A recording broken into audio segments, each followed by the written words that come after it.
Halo, selamat datang kaum muslimin, Hindu, Kristen, Buddha, dan yang lainnya. Bertemu lagi bersama saya James Bond di sini yang selalu senang dan ikhlas merangkum alur cerita film untuk kalian para rebahan. Oke, bagaimana kabar istri kalian, pacar, aman, sehat? Semoga tidak menjanda ya, karena saya itu suka janda. Enggak bercanda kok anjir. Pada kesempatan kali ini saya akan merangkum sebuah film yang sangat menegangkan, yang dimana film ini berjudul The Quake. Anjir, bukan The Quake ya, tapi The Quake, atau artinya gempa bumi, yang diambil dari kisah nyata yaitu seringnya terjadi gempa di negara Norwegia. Film ini sendiri diperankan oleh kerabat jauh saya yaitu Christopher Jonner, dan didampingi oleh istri masa depan saya yaitu Edith Hagenruth. Wah, mantap. Oke, saya akan memberikan sedikit gambaran tentang film ini, bahwa film ini mengisahkan seorang ayah yang mantan pegawai BMKG. Ya, kayak BMKG itulah, tapi gue gak tahu namanya kalau di luar. Pegawai BMKG yang sangat sibuk meneliti gempa-gempa walaupun ia sudah pensiun dari pekerjaannya, dan ia berjuang menyelamatkan keluarga dan umat manusia dengan mencoba memberikan peringatan kepada pemerintah. Namun ia dikacangin beberapa kali. Kacang. Mantap. Oke, jadi kalau mau tahu lebih lanjut alur filmnya, langsung saja masuk dapur, siapkan kopi dan biskuit Roma. Jangan lupa kunci pintu, takutnya ada tetangga yang minta kopi, dan langsung saja kita masuk ke alur filmnya.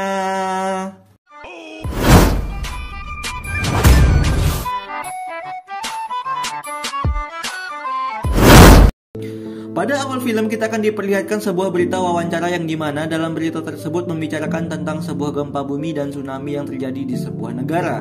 Dan bersamaan dengan itu juga ada salah satu pria yang diundang ke dalam acara tersebut, yang dimana pria tersebut adalah salah satu korban yang selamat pada bencana tsunami di negara tersebut. Dan sekaligus pria ini adalah pemeran utama kita di dalam film ini, dan dia bernama Chris. Chris bekerja sebagai ahli geologi sehingga dia bisa memprediksi kapan bencana tersebut akan terjadi. Tapi nggak tahu tanggalnya sih, tapi dalam waktu dekat gitu loh. Dan film pun langsung dimulai. Selanjutnya scene berpindah di tengah-tengah tebing yang sangat tinggi, yang dimana di tengah tebing tersebut terdapat sebuah kapal yang sedang berlayar. Dan kita akan melihat seorang anak kecil yang baru turun dari sebuah kapal, dan anak ini bernama Julia. Dan bersamaan dengan itu pula, kita akan melihat salah satu pria yang sudah menunggu Julia di pinggir pelabuhan, yang dimana itu adalah pria di awal scene tadi, yaitu si Chris. Chris sendiri adalah ayah dari Julia. Dan setelah itu Chris dan Julia langsung pulang ke rumah mereka, yang dimana rumahnya berada di tengah-tengah tebing tinggi. Anjir, gak takut longsor apa itu. Terlihat ketika sampai rumah, Chris mencoba membuatkan makanan ke Julia, yang dimana mereka sudah lama tidak bertemu. Di sini gue lihat canggung banget antara anak dan bapak gitu loh. Ya mungkin karena nggak pernah ketemu selama beberapa tahun gitu, wajar. Mungkin ayahnya selalu sibuk sampai lupa anak istri. Terlihat juga Chris selalu meminum sebuah obat, yang dimana obat tersebut adalah obat penenang, karena selama ini ia mungkin depresi ditinggalin istrinya karena ia terlalu sibuk. Dan selanjutnya Chris melihat Julia yang sedang melihat banyak berita dari koran dan foto-foto orang yang tertempel di tembok, yang dimana itu adalah salah satu penelitian Chris tentang gempa bumi yang terjadi di daerah mereka. Chris yang melihat Julia agak trauma dengan bencana sebelumnya langsung menyuruh Julia untuk keluar dari ruangan tersebut, karena mungkin itu adalah suatu pengalaman yang sangat buruk atau ya sangat membagongkan bagi mereka, ya wajarlah trauma gitu. Dan keesokan paginya Chris terbangun dengan sangat murung. Entah apa yang dia pikirkan, mungkin banyak utang atau mungkin dikejar-kejar janda.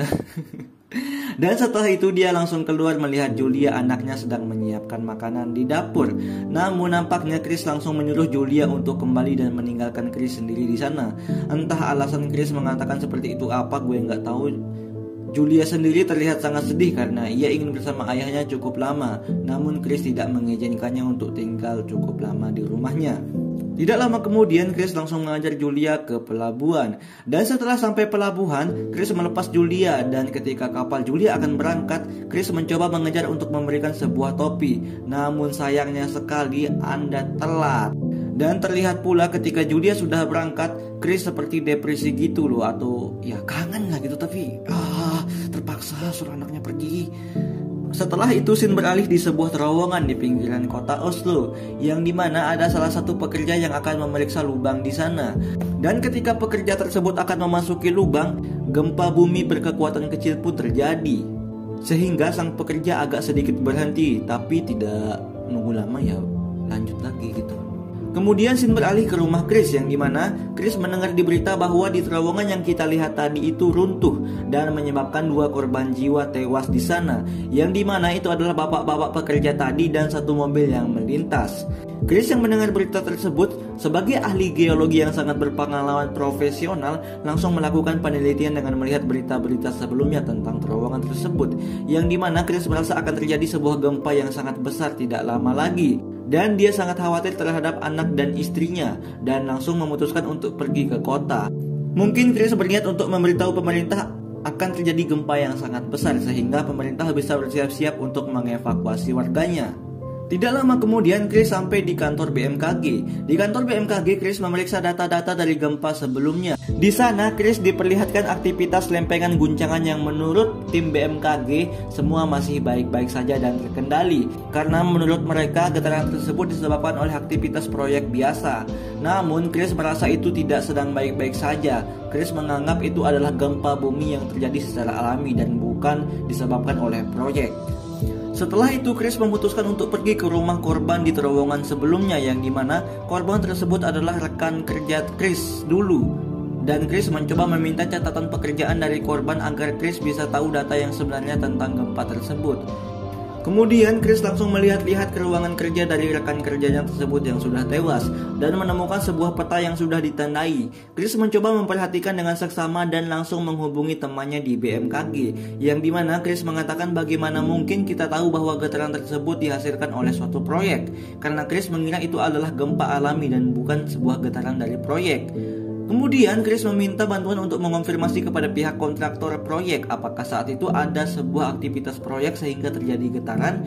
Jika tidak, maka itu adalah tanda-tanda gempa dunia akhirat atau bisa dikatakan itu adalah kiamat. Dan setelah itu Chris langsung menuju ke rumah istrinya dan di sana ia menemukan putranya yang akan keluar bersama pacarnya untuk mantap-mantap ke hotel. Setelah itu pula Chris langsung menemui istrinya. Terlihat mereka langsung berpelukan dan meminta maaf karena selama ini hubungan mereka agak sedikit renggang karena Chris terlalu sibuk meneliti gempa-gempa untuk menyelamatkan umat manusia. Dan keesokan harinya ketika hari pertunjukan pentas balet, Julia anak Chris mengharapkan ayahnya akan datang di event tersebut. Dan setelah itu pula scene berpindah kepada Chris yang sedang memeriksa data-data dari almarhum rekannya yang meninggal dan mencoba memberitahukan anak rekannya bahwa ayahnya selama ini meneliti sebuah gempa yang sangat besar yang akan terjadi. Dan kemudian Chris langsung mengajak anak dari rekannya itu untuk pergi ke terowongan tersebut. Yang dimana di sana Chris mencoba meneliti sebuah bekas bebatuan di sana dan benar saja batuan di sana sudah runtuh akibat gempa dan bukan dari getaran konstruksi. Sehingga Chris langsung bergegas kembali ke kantor BMKG untuk melaporkan hal tersebut. Di waktu bersamaan terlihat Julia sudah memulai event tari baletnya dan istri dari Chris sangat mengharapkan Chris akan datang menghadiri event tersebut karena Chris emang gak pernah datang dari dulu, makanya berharap banget itu istri sama anaknya buat datang. Karena istri Chris sangat mengharapkan Chris untuk datang ke event balet tersebut, sehingga istrinya langsung menelpon Chris dan bertanya apakah Chris akan datang atau tidak. Jangan sampai Chris PHP-in anaknya, itu katanya. Namun ketika sedang menelpon, mendadak semua lampu di kota padam dan terjadi sebuah getaran di sana. Sehingga Chris sebagai ayah dan istrinya sangat panik mencari Julia yang berada di dalam gedung. Setelah itu scene beralih kepada Chris yang kembali menemui temannya John yang bekerja di kantor BMKG. Dan Chris mencoba memberitahu John apa yang akan terjadi nanti. Namun lagi-lagi bagongnya si John hanya mengacuhkan Chris, sehingga Chris mengambil batu dari terowongan dan teriak, Bagong, lihat nih batu, ini batu retak bukan karena konstruksi tapi gara-gara gempa. Teman gue mati gara-gara gempa, lu ngerti gak sih? Dan sekarang kalian malah gak mau percaya. Sungguh kalian semua adalah bagong-bagong yang sangat tidak percaya kepada gue. Gue ini ahli geologi anjir, gitu kata si Chris. Namun tetap saja John tidak mempedulikan Chris dan menyuruh Chris untuk tetap tenang. Sehingga Chris merasa sangat putus asa dan memutuskan kembali ke rumah istrinya. Ketika sampai rumah, Chris menemukan istrinya menunggu di ruang tamu dan sedikit kecewa dengan Chris yang tidak datang pada pentas balet tadi. Istri dari Chris agak sedikit marah karena selama ini Chris selalu mengabaikan keluarganya dan hanya memperdulikan gempa dan gempa. Coba dong kamu sebagai jangan ngurusin gempa terus, ucap istri Chris. Dan akhirnya Chris meminta maaf dan mereka berpelukan yang kemudian mereka langsung mantap. ya anak kecil nggak boleh ini nonton, bahaya. Keesokan paginya, scene beralih kepada anak almarhum rekan dari Chris yang bernama Fitri. Fitri yang sedang merapikan berkas-berkas melihat di komputer ayahnya bahwa tikus-tikus mati di terowongan yang pernah runtuh tersebut. Sehingga dengan cepat Fitri menghubungi Chris untuk memberitahukan kabar tersebut. Dan setelah itu Chris melihat video tikus-tikus yang mati dan langsung menyuruh anaknya untuk bergegas karena dalam waktu dekat kejadian ribuan tahun yang lalu akan terulang, yang dimana gempa bumi terdahsyat akan menimpa mereka semuanya. Chris mencoba menghubungi putranya yang sedang kuliah dan mencoba juga menelpon istrinya yang sedang bekerja. Namun bagongnya istrinya tidak mengangkat telepon dari Chris, sehingga Chris langsung buru-buru meluncur ke kantor istrinya. Dan setelah sampai di kantor istrinya, Chris langsung naik ke lantai paling atas untuk bertemu dengan istrinya. Dan sementara itu Julia, anak dari Chris, dijaga oleh si Fitri. Dan bersamaan dengan itu bagongnya si Julia malah naik ke lantai atas tempat ibunya bekerja menyusul Chris. Aduh, bagong banget nih anak, bukannya diam-diam di bawah gitu nunggu bapaknya. Tidak lama kemudian Chris menemukan istrinya di lantai atas. Chris langsung mengajak istrinya untuk keluar, yang pada awalnya istri dari Chris menolak karena ia menganggap Chris terlalu berlebihan. Dan di waktu bersamaan pula, putra dari Chris yang sedang kuliah mencoba memberitahu dosen dan teman-temannya agar cepat keluar dari dalam gedung karena akan terjadi gempa bumi yang sangat dahsyat. Dan benar saja, tidak lama berselang, getaran mulai terasa dan terlihat tanah-tanah mulai menggulung dan terbelah. Anjir ya, maco, matahari terbit dari barat, amal gue belum banyak anjir. Julia menyaksikan gedung-gedung di sekitarnya ambruk, begitu pula Chris dan istrinya yang sedang berada di dalam lift. Gedung yang mereka tempati perlahan mulai runtuh, keadaan berubah menjadi sangat mencekam. Lift yang Chris tumpangi terhempas ke bawah dan terlihat semua gedung mulai roboh. Tuhan sudah marah kepada umat manusia yang selalu berbuat kemaksiatan selama ini. Setelah gempa yang sangat besar terjadi dan mulai berkurang, Chris dan istrinya yang terjebak di dalam lift mencoba mencari jalan keluar, yang dimana sebenarnya mereka masih berada di tengah-tengah gedung, belum sampai lantai bawah gitu loh, masih terjebak di tengah-tengah gedung yang mau roboh gitu. Dan selanjutnya terlihat perjuangan mereka dari atas gedung yang perlahan mulai runtuh, yang dimana istri dari Chris mencoba memanggil nama Julia, Juliet gitu anaknya. Ya wajar ibu manggil anaknya gitu kan, khawatir. Gedung yang mereka tempatin terbelah menjadi dua, sehingga Julia dan Fitri menjadi sangat panik banget. Dan bersamaan dengan itu Chris dan istrinya berada di tengah-tengah mesin lift. Dan perlahan pula gedung mereka mulai miring, sehingga salah satu orang di sana malah meluncur dari atas gedung. Dan akhirnya innalillahi wa inna ilaihi rajiun, ya mati. Karena posisi gedung semakin miring, si Fitri dan Julia ikut tergelincir. Namun beruntungnya mereka masih bisa berpegangan pada sebuah kursi. Dan di waktu bersamaan pula, Chris dan istrinya mencoba keluar dari dalam kerangka lift yang sangat kesusahan karena memang kaki istrinya patah ditimpa reruntuhan gedung. Chris bersusah payah menggapai pintu menuju sebuah ruangan dan akhirnya ia berhasil. Namun ketika istrinya akan mencoba, bagongnya istrinya malah bergelantungan di tengah mesin lift, sehingga Chris dan istrinya merasa sangat panik, yang kemudian dengan putus asa istrinya tidak kuat lagi dan boom, istrinya melepaskan tangannya dari kawat tersebut. Dan ya innalillahi lagi, kenapa sih nggak selamat gitu, kenapa sad ending. Dan tidak lama kemudian Chris bertemu dengan Julia, putrinya, dan si Fitri, yang dimana Chris langsung memeluk anaknya dan mencoba menenangkannya. Anakku, ini baik-baik saja kok, ibumu masih ada di sana, maksudnya di sana itu di surga. Si Julia bertanya kepada Chris, mana mama bapak, mana mamaku, di sini nyesek jilid gue tuh. Maknya udah mati malah ditanya lagi. Di situ Chris berusaha tetap menenangkan Julia, tapi lagi-lagi gedung yang mereka tempati bergerak dan terlihat Chris dan Julia berseluncur ke bawah. Namun beruntungnya lagi malaikat maut menunda kematian mereka dan Julia nyangkut di sebuah kaca, yang dimana kaca tersebut mulai retak. Chris yang melihat anaknya akan terjatuh di kaca gedung langsung bergerak cepat, dan ketika kaca tersebut sudah mulai pecah dan retak, qadarullah Julia berhasil diraih oleh Chris dan berhasil selamat. Dan kemudian terlihat kondisi kota sudah seperti kiamat, yang dimana tanah-tanah bergelombang, gedung-gedung hancur, semuanya nggak ada yang hidup gitu, cuma beberapa orang gitu.